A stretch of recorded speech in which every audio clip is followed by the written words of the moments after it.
Barry Giller and Gilly, you're very welcome to the podcast, Talking Sport with Stan. Thanks very much for being with me, man. Appreciate it. Love, Lovely stuff, Sean. Thanks very much for having me on. I've been enjoying listening to the other lads' stories so far, and it's interesting to see the way everyone's brains think differently. Yeah, that's it is interesting, and it's one thing I was always kind of curious about, and I think everyone deserves an opportunity to share their side of things and see how the other half do it. Absolutely, exactly. Sure. Look, everyone's different, as I said, and everyone has different techniques or preparation methods or whatever it is. So Exactly. it's good And to hear them all. and if somebody can take something from it, great. Hopefully there's something for everybody in it. But Yeah, how was absolutely. working on the front line going for you and the whole experience?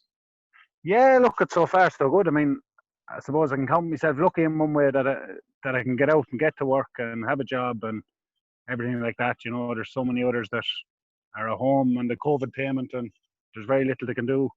I know. But other than that, so far so good where I'm working. We're all COVID free, so long may it last. And Exactly. Just you know, keep doing the best we can, and yeah, like hey, things look like they're dying down a bit, but sure, you can't get too complacent either. You have to no, keep that's the fear, focused. isn't it? Yeah. But it's good to have that bit of structure in your day as well. That you have the job to go to, and you have your bits and bobs to do in the evening. Then be it training or shopping or whatever it is. Yeah, that routine is so important to people. Yeah, Very very important. good, Yeah. Barry. I'm just going to go through your accolades here first. Any thoughts when I asked you to get this list together? I'll just go through it first. You can just be thinking about that. So your three senior championships, obviously your 2010, 2011, 2013, under 21 club championship, 1 to 2 senior leagues. Your Longford Player of the Year in 2011, St Mel's Basketball All Ireland A medal, and you represent Leinster in the Railway Cup, an experience we shared together. Um, Yeah. what was your thought process putting this list together? I suppose you sent me a message, and I was just trying to think of what I won or what did you want seeing up. I presume there's probably a few underage titles there, but sure, I couldn't think of them all. I was younger than a few of the lads growing up, so they'd be at under 16, I'd be at my first year, and then they're gone on to minor, and then I'd still be at under 16, and they were kind of the winning teams in front of me, and then I was coming behind, and we kind of fell short in a few things underage. But no, but from what I can gather there, that's pretty much everything. Although I think I have not a Sigerson medal, but an intermediate All Ireland medal for Sligo IT. Oh, very good. I think we Excellent. beat Cork IT in the final in somewhere in Mayo. We played the game, Cool. so that was a good experience too. And when you look back, are you proud of what you've achieved so far? Sure, yeah, sure. Look, I mean, like anyone else, you just go out to do your best, and within a group. And I've been fortunate enough to win a few championships and a couple of leagues and different bits and bobs. So yeah, I'd be very happy with me lot. But I suppose like any of us, we're always hungry for more. You always want one more. But I we'll know, see. I We'll see know. what happens or see what comes of that. Yeah. But, And will you it'd tell be me a bit hard about? to. Go on, sorry. No, I was just going to say it'd be hard to see what way the football is going to go for the rest of the year with this whole COVID thing. Yeah. What's your honest It's all up prediction? in the Do you air. see it being back? Uh, I probably do, but at a late stage, and that's if they want to run it at a late stage, come Yeah. come that time. So it is all up in the air at the minute. So all we can do is do what we're told, anyway. I know. It's hard with training and everything to keep it going, and when you have no clarity. A few of the boys Yeah, are that's touching it. that already. Yeah. Yeah, Will and I'd you say it's kind of yourself. It's harder to get all these things done on your own when you don't have a group to go with you. And yeah. Yeah. sometimes you can find running a chore or doing your other exercises, bit of gym work or whatever you can do at home a chore. But it keeps you with a bit of discipline if you can try and keep the head down and get it done. Yeah, for sure, for sure. And fair play for keeping it up. Will you tell me a bit about this St. Mel's basketball experience? The All Ireland A Yeah, medal. yeah. I suppose even growing up, I was playing all kinds of sports, but I really enjoyed basketball. And actually, we had a great team there with likes of Shane Murphy, and there was Darren Prunty, Big Cahill Quinn, if you remember him. Oh yeah, From yeah. Was he a yeah, centre? which Where did he play? under the boards, under the Under the boards. boards, So he yeah. was he was 6'10" back when he was 12 years old. But then we Stop had growing John then. Farrell. Yeah, stop growing then. Yeah. So with John Farrell, Podgy Dolan. There was Johnny Griffin was there. I'm probably leaving one or two lads out, but I mean, great experience there playing Mel's basketball. Who trained you? Who trained the basketball that time? Mick Murphy Oh, right, Senior. yes, yeah. Yeah. Very good, very good. Yeah, serious So I was medal to being have. there. Nice medal to have. Yeah, it's a great medal to have. I remember we went down the tournament final, the weekend final was quarter final, semi final, final. So it was down in Tralee there somewhere. But True. all through the years we'd be playing a Castle Blaney team, and they were always tough games. But we met them in the semi final, and I think we bet them by 4-6 points. And then we went on to play the final, and we're playing a team from Tralee, and they were all nearly 6-footers, like big fellas. We were all small. I was very small at the time, but I think we won by 4 points, and it was an unbelievable experience, That's win an it. All Ireland A medal and represent your school and play with the lads you grew up with and your friends, Because height advantage in basketball is a major thing too. Yeah, So major thing. made it even more especially under sweeter, I'm 12. sure. Hmm? It made it even more sweeter, I'm sure, than to Oh, that's pull it, that yeah, one because off. Yeah.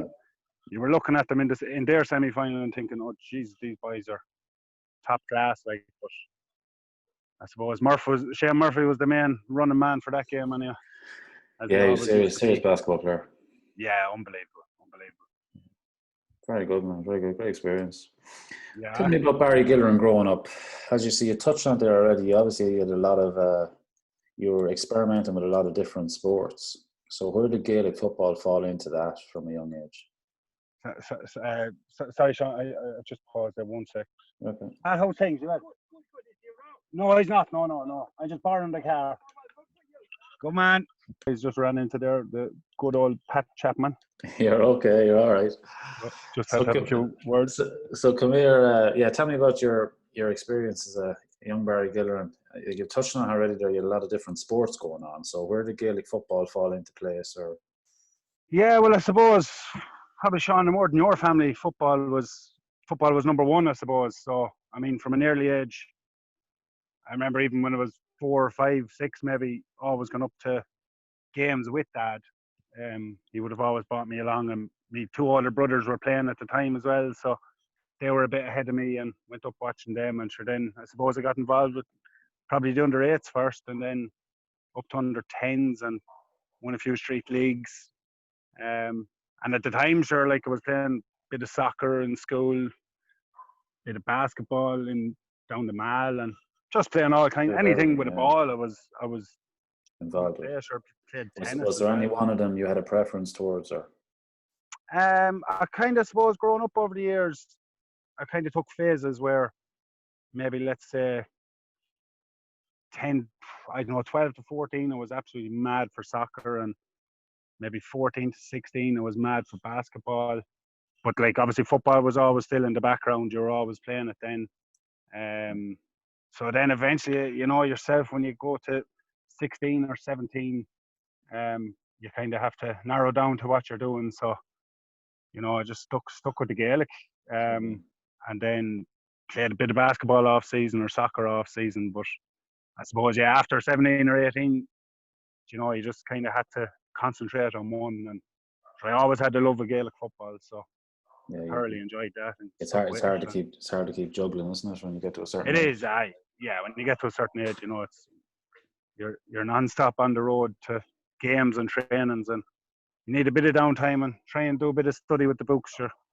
True, yeah. We're always mad to get away from it, but yeah, you'd have the mammy nagging you, but sure, that's only natural. True. And who would have been, or what was your inspiration, Barry, growing up? Well, sure. Look, I mean, I suppose growing up, my father was always there. Every training session, every game, right from under 10s, under 12s, all the way up to like last season at Slashers. He was always up at every game, and even up to more recently playing with the county, he was always at every game, and he'd be up at a lot of the training sessions. And I suppose he was a big inspiration. And any game he'd always have a few words to say after, words of encouragement, words of advice, and you'd be indebted to the kind of guidance you got, I suppose, growing up from your father. And it's probably not too dissimilar to what would have been your situation, Sean, as well. I'm sure your father was a big man in your growing up and taking on the football and rugby as it was. Oh yeah, for sure. You're sure, father. Yeah, and then you're such a gentleman. He's, one thing that always strikes me about him is even when we've been competing against each other and with each other, obviously, he's one man. He's always there after a game. He always has a kind word, and it always means a lot. Yeah. Well, I suppose the older you get, you probably don't appreciate all them things when you're younger, but the older you get, you really kind of see the appreciation that the older club members get out of a club winning a game or winning a championship. You see what it means to see the smile that it puts on their faces, and makes them proud, and you kind of follow in your father's footsteps, I suppose, in that kind of a way. True. But then don't forget, always had the rest of the family, and the mammy was always there. Oh yeah. Giving her best at the games, and good nutrition. Nutrition. Yeah. Well, when I was younger, now there wasn't as much nutrition as there was around then. You'd get your £2.50 pocket money, and you'd be gone down to the shop to buy fruit. Yeah, fruit. Yeah, no, the sugar rush for me kept me going. Oh, it never showed on you. That. Look, that's genetics, I suppose. I was, you were lucky enough that way. in that regard. Yeah. So at 17, 18, Barry, when you made the decision, Gaelic football, how serious did you take Gaelic football at that age? Well, I'd like to think I took it as seriously as anyone else. I think one thing that I've always can hold to myself throughout the years is I've very rarely missed a training session or missing games. I suppose I was always living in Longford, so travel wasn't a big, huge deal for me. I was always thereabouts, and then with work, in fairness, they were very good to me. I kind of settled down on a job in there 8 to 5, Monday to Friday, and that was to solely suit the football, I suppose, because you'd be training at whatever time, 7 or 8 at night or whatever, and if I was doing shift work, it'd be very hard to facilitate everything, and as the fella says, catch the wind in every gap. But but I suppose I've taken it very seriously, but totally enjoyed it at the same time. It wasn't, obviously you'd have a few sessions you'd be going up to and you'd be thinking, oh Jesus, I'm not looking forward to this. Yeah. But look, when you get out there and you have the boots on, you're on the pitch, different ball game then. You're just happy to be there, you're among your mates, and there's a bit of camaraderie, and the feeling after the side of the road, And coming on, what age were you, Barry, when you broke onto the senior setup then in Slashers? In the senior setup in Slashers, I made my senior debut under Desi Barry, and I was I think I was just gone 18 or 17, because I had developed a lot later than a lot of other lads. I suppose you could say puberty hit late, but I didn't fill out for a while. But no, I remember getting me senior league debut. We were playing up on the new pitch at the time, up in Slashers, the top pitch, and playing Drumlish. And I remember Tomas O'Rourke, he was the fullback for years. He got injured, and I was on the bench. I was only coming off the minor, and there was other lads on the bench, like John McKeown and that at the time. And apparently Desi turned around and said, Barry, get ready. And I didn't hear this at all. And the boys were there looking and said, Gilly, they're after telling you, get ready. I was there, I hear you're taking the piddle out. But anyway, it was to be. So I suppose I came on then full back that day. And I suppose I haven't looked back since. I doubt Desi took too kindly to you not responding the first time. Well, I suppose he probably didn't hear me. I was too busy shouting at the boys on the pitch, lucky enough. So you're a lucky man. You listened and got up and warmed up.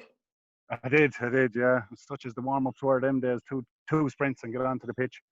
And I suppose you made your impression, and I suppose the rest is history. Then you progressed, and then I suppose your moment came when you were called into the county. How did that come about, or when was your first call up, or who phoned you? Yeah, well, it was Luke and Declan at the time, and I suppose I first came into the under-21 county scene maybe when I was 19, where a lot of us would have been together, and obviously we went on and lost that final against Laois in Longford, which is always one of the hard ones that I've had to take since. But I suppose started off in the under-21 and kind of did well in there. Just kept plugging away, and then I got called up to. I seen some team sheet there a while ago. I was on the bench for a Monaghan League game in 2005. Now, I thought it was 2006 I made my debut, which it was. Now, I didn't play in 2005, but that's when I got my first, I suppose, taste of being within the senior setup. So it would have been 2005. And Luke would have pulled me aside from under-21s because he was there, so I can't exactly say I got a phone call, but he just asked me, would you be interested in coming into the seniors? And I said, yeah, sure, why not? So, and 06 was such a memorable year too, wasn't it? Such a roller coaster, You know, it was an absolute roller coaster year between the under-21s. Sure, we'd probably. I remember. I think we had 7 or 8 of us starting for the senior team. You know, you had yourself, you had Cav, you had Shane Mulligan, you had Kevin Smith, you had Michael Vanny, you had myself, you had Noel Farrell. You know, there was some great footballers there. We all came up at the one time, lucky enough. Yeah, we had one, if you can recall it, we had one very memorable victory against Kildare in the semi-final of that under-21 championship. I remember, and that was in Newbridge. In Newbridge, yeah. And I think if I'm not mistaken, we went 6-1 down after about 15 minutes. Yeah, we did. We drew it back, and then I think the following week we had a National League match against Carlow in Pearse Park. Yeah, that's right. Yeah. No, I remember that Kildare game because we were 6-1 down. I remember I started full back and the Bull was centre back, and I was getting a good clipping in there now, I have to say. But Luke swapped myself and the Bull. I went centre half, he went full back, and things shored up after that, and we gradually got back into the game. And very strong Kildare team too. Very strong Kildare team. That was a memorable win, you know. But serious upset. Kind of hateful. It's hateful when you lose that or win that and then lose the final by such a small margin, you know, in your home venue. And the final was a tough one now, very tough. Yeah, tough one to take. I think it's, I still have the jersey at home, and it's probably the one jersey I haven't worn since. You're serious, Yeah. It's just one of them that kind of grated on me for years. But I often think back the size of those jerseys we wore. I don't know how we wore them. Oh, stop, Sure, look, I mean, that was it at the time. It was just loose fitting and heavy. And even when it started raining, once you got rain on them, you were... good luck. That's one thing I actually remember from that Kildare game. But you think, when you start into the strength and conditioning, you're building up over the years, you think, if you try on these old jerseys, they won't go on you. It's actually the opposite. Yeah.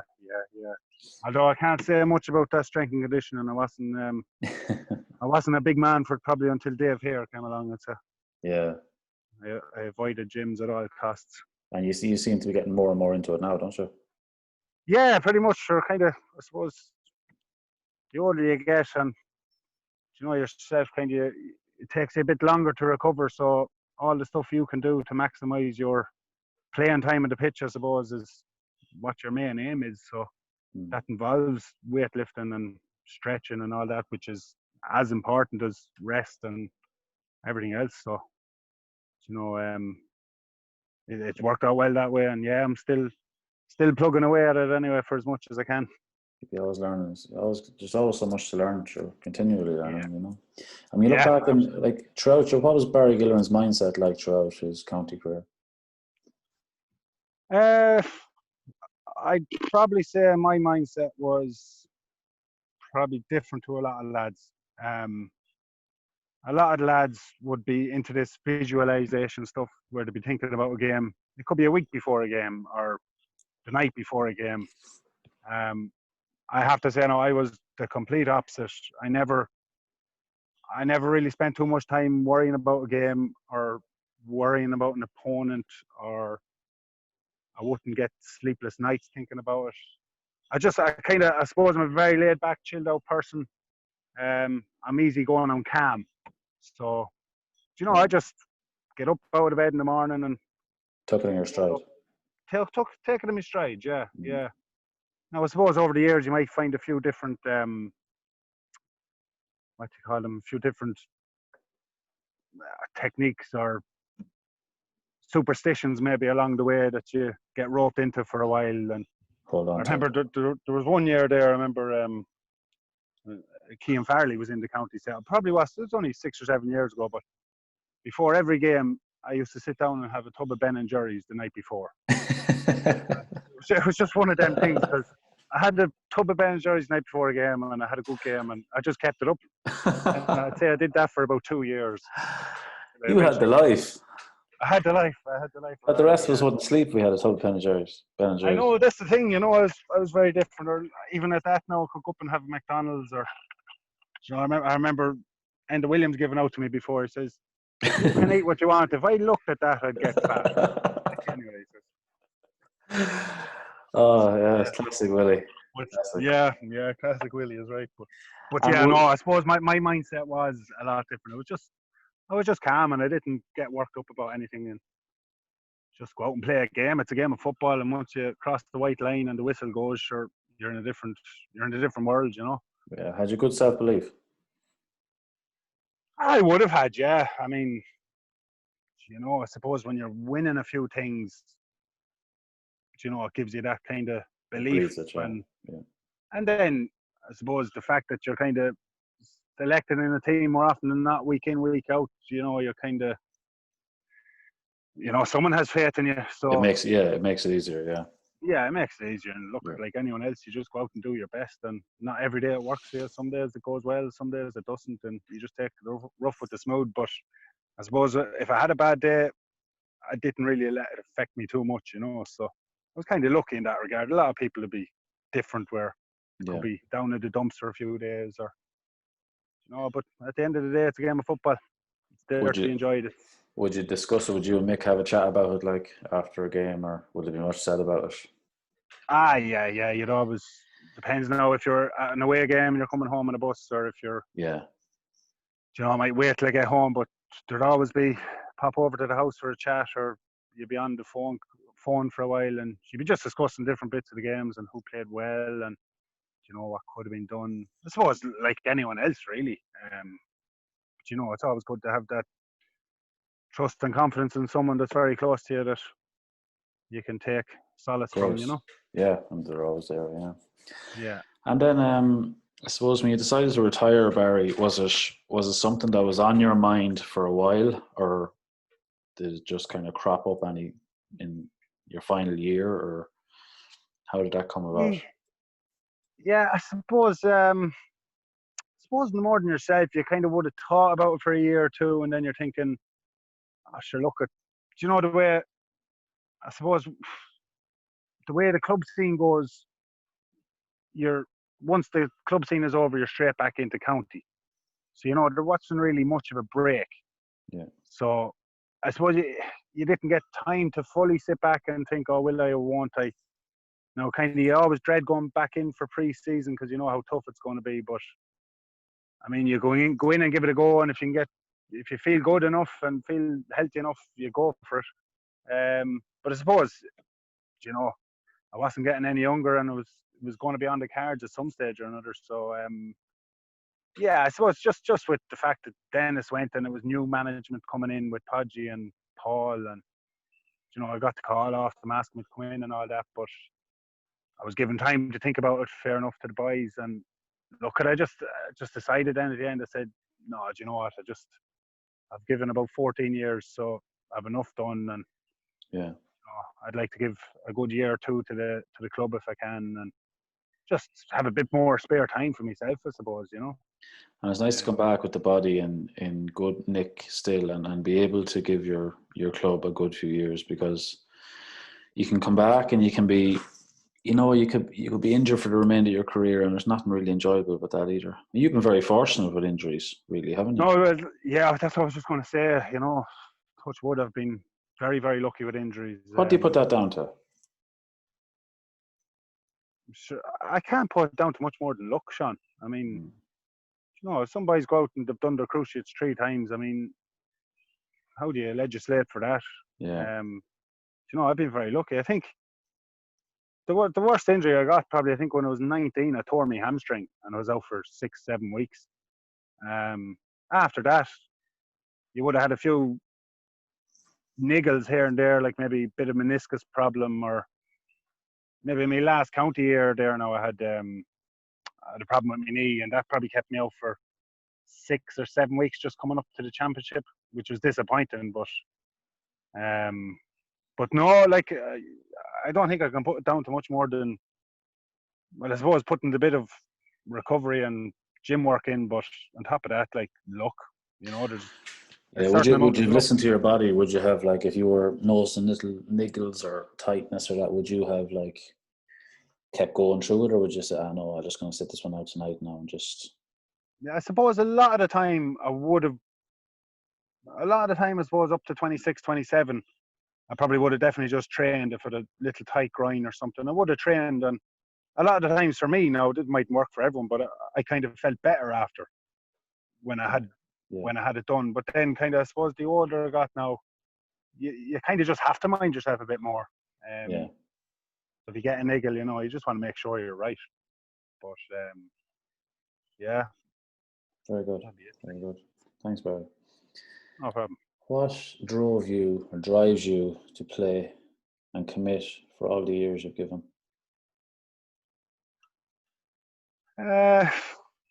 Enjoyment, Sean. I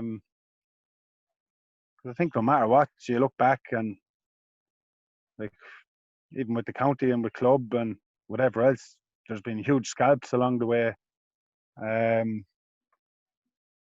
then I suppose you're doing it for yourself and you're doing it for the family as well. There's a certain amount of proudness there, I suppose you could say, that your family are coming to see you, trying to do your best in your peaks or whatever.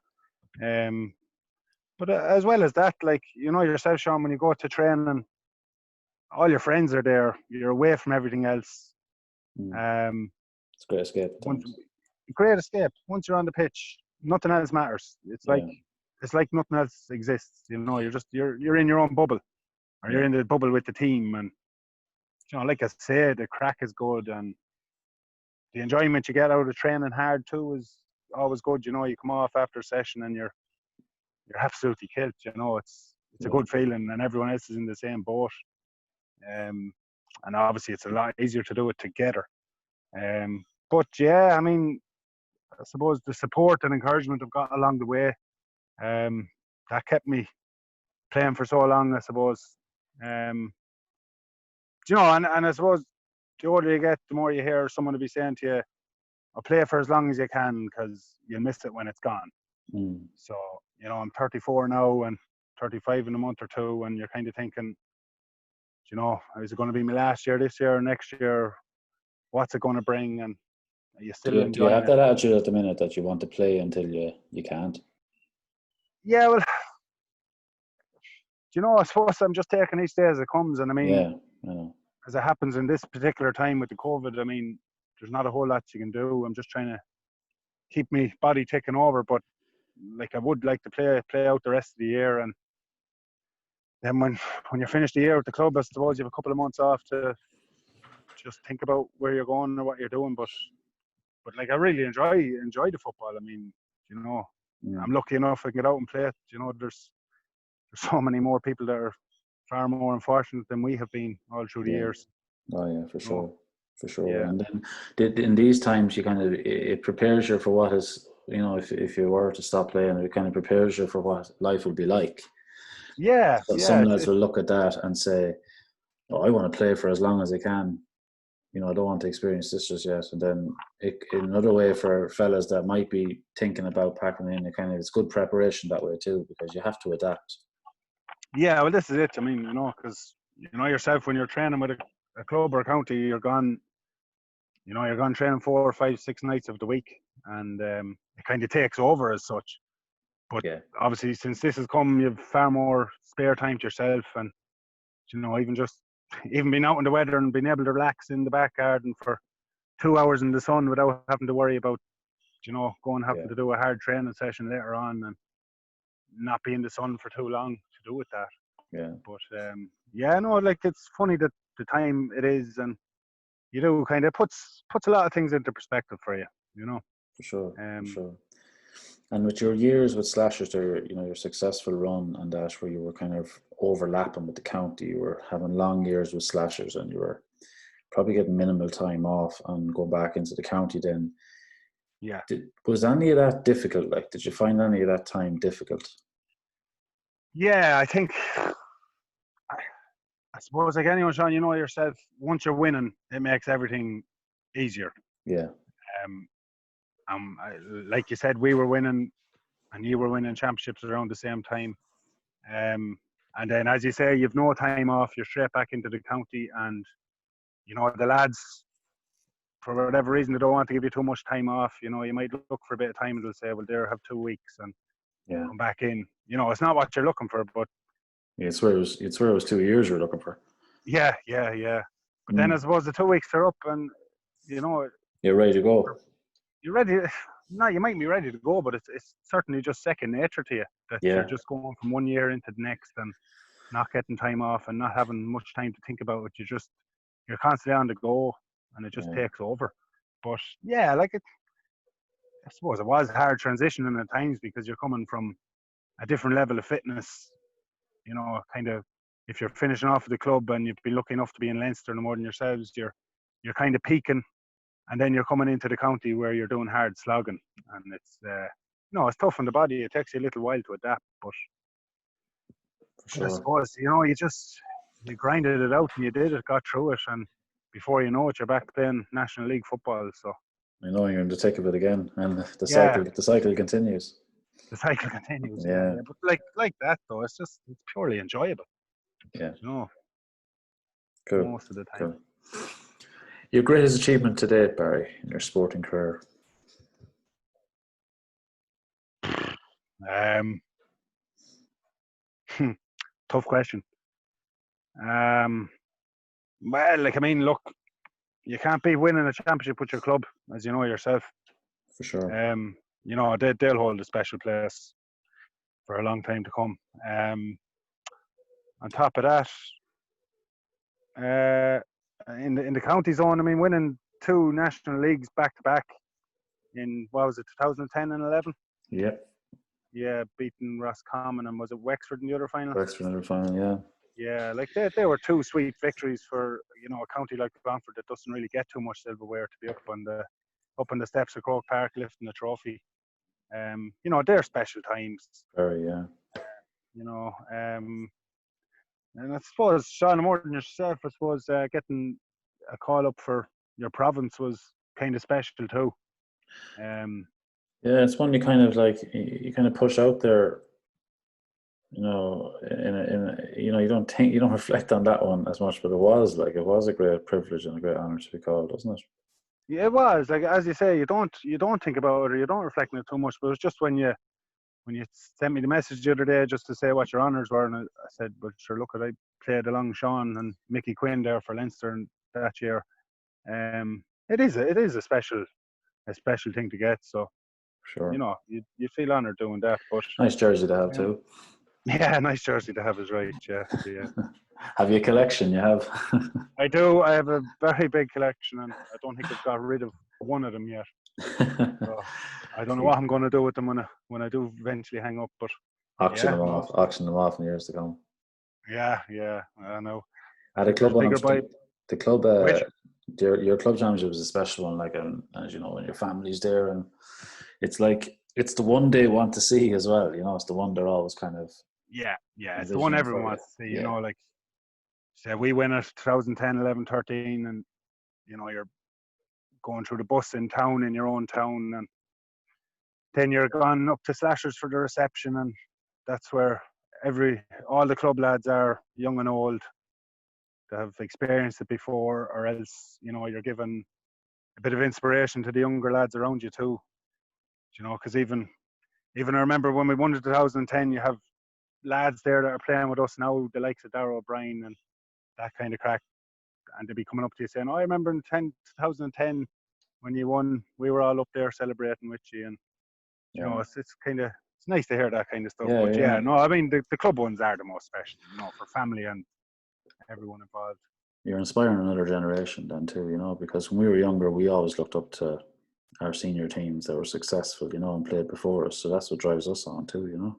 Yeah, and that would have been the same with me, you know, looking at Yeah. Desi Barry, 89, 1991, and the boys in 94 as well. And then obviously we had a barren spell, but, you know, you kind of remember them early years as well. But then, and then you're giving inspiration to lads, and I suppose you're not even thinking about the younger lads in a way, but, you know, that's what they're looking at, and that's what they're growing up to see, and it's good to have that for them too. Yeah, for sure. I want to get back to 2006. Something I'm curious about. I wonder what this is about, the Sean. day you were Mark and Donaghy, okay? What's your honest assessment of that day, in the sense of, was there too much out of it, do you think? Yeah. Let me say, now 2006 we had played Derry the week before. Yeah. And I remember Noel Farrell started full back. I was on the bench. And Noel Farrell was hauled off after 15 minutes. And I was his replacement. Now, I came on and I marked Owen Bradley, who would have been, he was Paddy's younger brother at the time, good footballer. Yeah. Now, to this day, that was probably one of my best 5 performances in a Longford jersey, I'd say. And that got me a starting berth then for the last 12s against Curry down in Killarney. Yeah. And, you know, there was a lot of talk about Donaghy playing. He was going to be full forward. He was midfield. And I even remember in the training sessions running up to that, I remember Liam Keenan with us at the time. And at the training sessions, they stuck him in full forward. And the drills was just the horse, high balls in on top of Barry and see how he gets on. So that was done anyway, and that was the preparation for the game ahead. But I remember on the day we were down in Killarney, and it was an experience going down there, as you can remember yourself, even with the bus journey. Yeah. That was gas. I haven't experienced anything like that since. But yeah, no, I remember getting down to the dressing rooms and all that. We were preparing for the game, and it probably was the most nervous I have ever been for a game. And I don't normally get nervous. But I remember Seamus Flynn was in the backroom team at the time. Yeah. And the game was delayed for 15 minutes, if you can remember, because of crowd congestion. That's right, yeah. And I don't think them 15 minutes were good to me, because I was just pacing around the dressing room non-stop up until about 3 minutes to go out. And Seamus Flynn came up to me, he says, "Barry, look, it's another game of football. Just calm down, gather your thoughts, and get out and give it your best shot." So that had calmed me down a small bit. But then I suppose as the game went in, Sean, and to talk about the situation, I was Mark and Donaghy. There was 4 balls kicked in the first 15 minutes, high balls. Yeah. And I can remember even the paper the next day where my hands were fingertips from the ball. Yeah. Now, I think the first 2 balls, he caught them very well and fair play to him. All I could do then was shadow him as he comes down. But whatever happened anyway, he just had an outlet every time. I think Owen Brosnan came running off him twice and scored 2 bullets of goals. Then another ball came in and Kieran caught it again, and he turned and swiveled on about 21 yards out and scored a worldly of a point. And then another ball came in after. Now he won it, and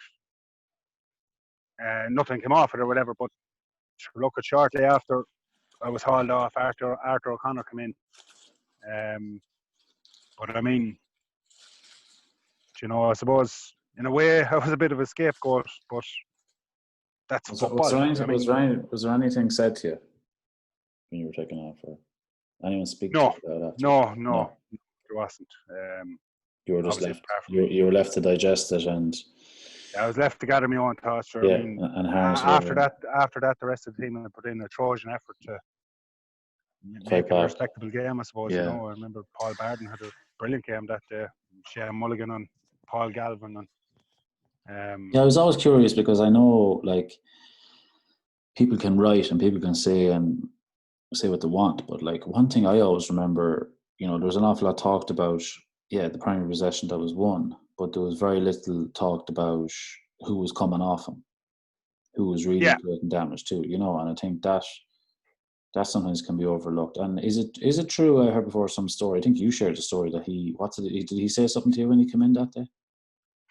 Shake yeah, hands. that's right. Yeah, he came down to shake hands, and I was only 19. He Yeah. wasn't much younger. He was only 21 or 22. But I just distinctly remember him coming up shaking hands. You have a right handful here, boy. You have a right handful here. So needless to say, I got two handfuls off him. But Well, it fascinated me that too, because it was like the mentality, like, because I was kind of thinking straight away, we probably wasn't bred in us as Longford players maybe to be that arrogant, you know what I mean, or to go in and say that to an opponent, whereas because he was, playing with the county of Kerry, who had experienced a lot of success, he probably had that confidence, that air of confidence to come in and say something like, to make a comment like that. yeah, well, I suppose, to be honest, I wouldn't have passed much heat on the comment. I just Mm, remember it. But, I've marked 100 lads since, and they've all had comments. But yeah, sure, I just let it over no, my head. And I did that day as well. But I mean, he just, in fairness to him, he happened to catch four worldies of balls, and yeah. whatever came off it, came off it. But like, I Yeah, mean, well, that year after that, I mean, I suppose what made it, I don't know whether it made it easier for me or harder for me, was he went on and he roasted Bellew. He roasted, I think it was Heaney at fullback for Mayo, yeah, and I think did he get player of the year, and he was nicknamed the star after that year, and yeah. that was him coming into his own, and I suppose I just happened to be the first unfortunate soul that he came across. Yeah, and it's just saying, it's like something's just always kind of alluded to, which is, I always thought it was personally, not just saying it because I'm talking to you, I always just thought it was kind of blown out of proportion a bit, and Yeah, it probably was, and yeah, just given the circumstances, and I don't think a Longford team has ever got further than that year. no, and a Got out of the huge stage championship. and the age you were at and the position you were playing, like Yeah, people forget that, yeah, and again, like you've met him again since, like you've marked him again since. yeah. I marked him in 2009, and I suppose not that I needed to. People might say, "Oh, he went and redeemed himself," but I wasn't thinking like that. It was another game of football, and I happened to play well that day. I don't think he scored, and I think he went off the pitch with about 15 minutes to go. So there you go, no one writing about that. No, no, that's it. No, Sure, look, but I it's the other mean, side that's of it. just that's football. You take the Yeah. good with the bad, and the rough with the smooth. We all have bad days, and we all have good days, and Mm. you just grin and bear it, get over it, and go again the next day. Thanks for your honesty, Barry. No problem at all. How do you view football now? Um, it's especially in this time now, in particular. I mean, it's very important, um, socially and mentally and physically, everything. Like, it's a fantastic sport, and the community that rose in behind it and everything else. We are kind of lost now. You can't really meet the lads, and Mm. you're doing a lot of one-on-one training. Um, I think it's hugely important for a community and for people's mental health and physical health, and it's a great game. It's very enjoyable. I love Gaelic football. Cool. So I'd see it. Yeah, I'd see it as a very important. Great, great. How would Barry Gilleran like to be remembered from his career? You're hitting me with all the tough questions there, Sean. No, left, right, few jabs. Don't hit me. Don't hit me with Oh, the uppercut now. the uppercut's coming. Yeah, yeah. How would I like to be remembered? I suppose just someone that always gave their best and left whatever he had out in the pitch, and I suppose that he was a good teammate, and that he liked to think that he kind of got on with everyone and tried to maybe include everyone, especially in the older years, and be conscious of. I remember being a young lad coming into the team, I suppose we were lucky enough, as I said, alluded to before, we'd 7 or 8 starters in the under 21 and senior. So we were all kind of bred in there together. But in more recent times, you'd be just having maybe 2 or 3 young lads coming in year on year. And I always would have made a point to try and talk to them and get them included and feel them comfortable and, get them involved. So good on you. It's very important. Yeah, it is very important. Yeah. Fair play. Young lads need that. Fair play, Barry. Well, everything you've said there, you have been and more. You've been a fantastic servant to Longford, and there's nobody that would say anything different than all the areas you covered there. Yeah, well, sure, this is it. Sure, it's like anything in life, all you can do is do your best, and you did that. Whatever happens after that is in the laps of the gods. You're on the spots. Best manager you have played under? Well, sure, it's probably unfair to point out one, because I think every manager, you can certainly take a little bit from each of them, and if you can mould them all into one, well, sure, you'd be away with it. But I can't say any more than Dennis Connerton. He's delivered a few championships for me, and played with him under Longford for a few years as well. So, I'd have to give him honourable mention. But I mean, even the likes of Glenn Ryan, I mean, he came in as an untested coach for us. I think he was with an under 21 team, county team, before he got us. But like, from his first year and his second year into his third and fourth, like, he just got better and better. And I thought he was good now by the time it was time for him to leave. And even Jack Sheedy, he had his good bits. He got a lot of stick, which I probably would have said was unfair, to be honest. But yeah, no. And then Luke and Declan obviously were a good duo back in the day as well. They've delivered reasonable success for the team too. For sure. And would Dennis take number 1 spot? He would. Yeah, Dennis would have to be number 1. Sure, look, there's no two ways about that. It's it. Good man. Your second one. You're stuck in the corner of the pitch. There's 30 seconds left on the clock, and Sean, Rory, and Robbie Clark are outside you with a chance to kick the winner. Who do you give the ball to?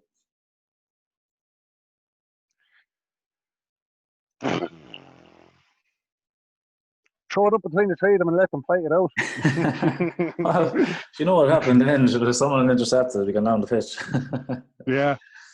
Sure, look, I'd have to give it to the finisher. Give it to Robbie.